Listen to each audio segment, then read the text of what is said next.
Hi, this is Kyle Connor, and welcome to your Phillies Audio Podcast for April 7th, 2010. The Phillies get back out on the field tonight after an off day following opening day, as they will take on the Washington Nationals down in D.C.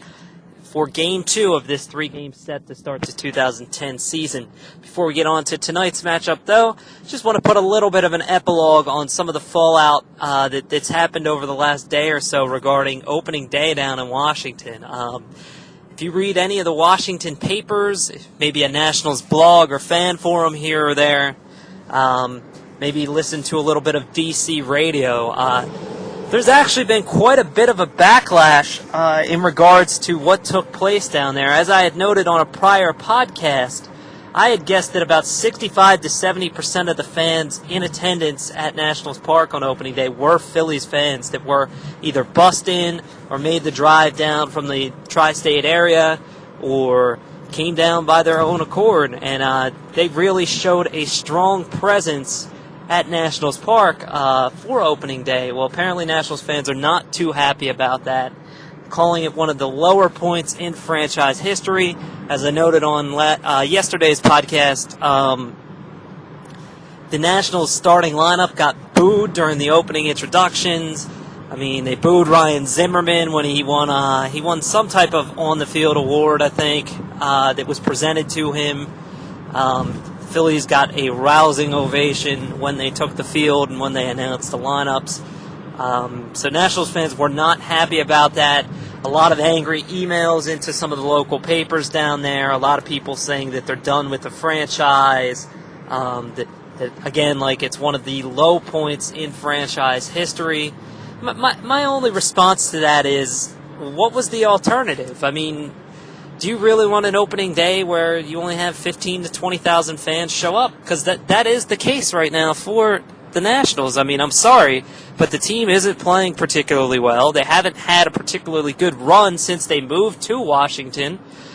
And they've had a hard time building a fan base. And, I mean, you could have 15,000 Nationals fans spread out across a 45,000-seat stadium, or you could have a packed house like you did on Monday. And quite honestly, I think it plants the seeds for when the Nationals do start to field more competitive teams in the division. And to be honest with you, I think they are on the right track. They've made some moves in the last couple of years, locking up Zimmerman long-term, drafting Strasburg. They've got a good shot at drafting Bryce Harper in this year's draft, which will give them one of the top catching prospects in all of baseball. They're on the right path to building a competitive franchise, but things like this plant the seeds for when the Nationals do get to that next level of competition. You could have a nice rivalry between the Phillies and between the Nationals because it's such a close drive, about 2 hours each way. You can have fans going to one stadium, fans going to the other stadium. So I think it's nothing but a good thing. I mean, I understand being a fan of a franchise that isn't doing particularly well and having fans of an opposing team come over and take over your stadium.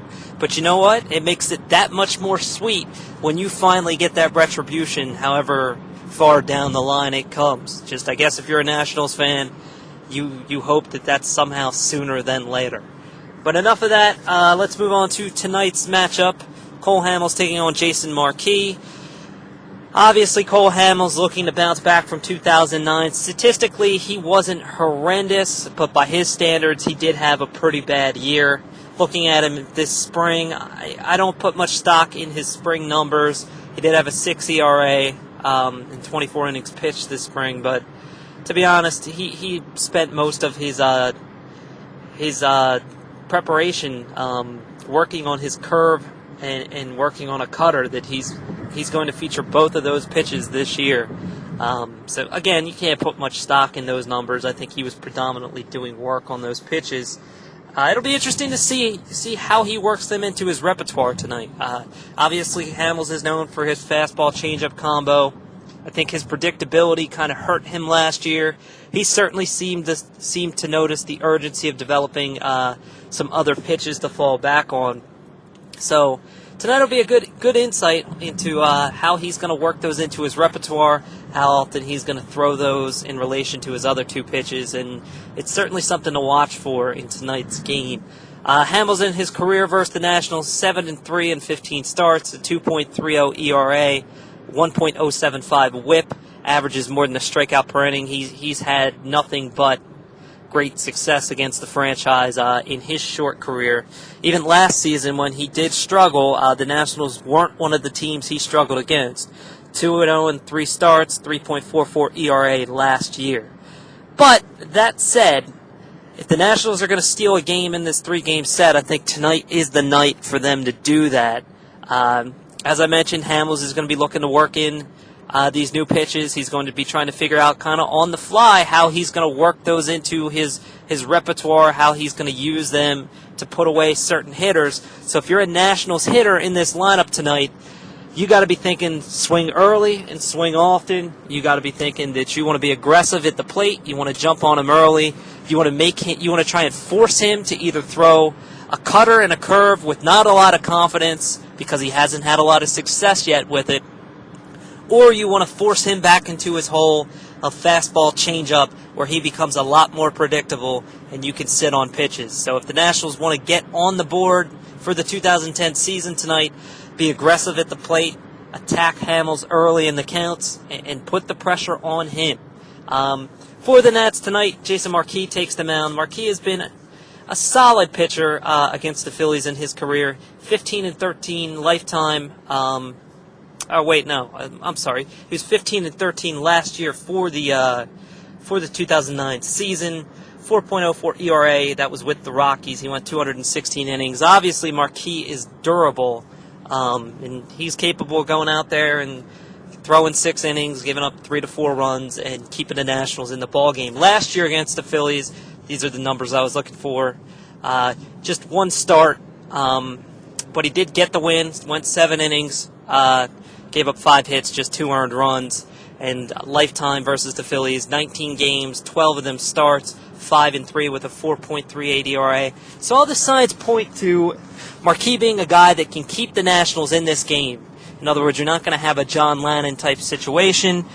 He's gonna exploit some of the Phillies hitters' weaknesses, the guys he can't overmatch. He's gonna pitch around. Marquis is a smart pitcher in that sense. He's not overpowering. He doesn't have the best stuff in the world, but the fact that he can give you those number of innings year in, year out, and post kind of around a 4 ERA each season shows you that he works with what he has. So overall, I look for this to be kind of a bullpen game, and this is where we got to kind of see where the Phillies stack up.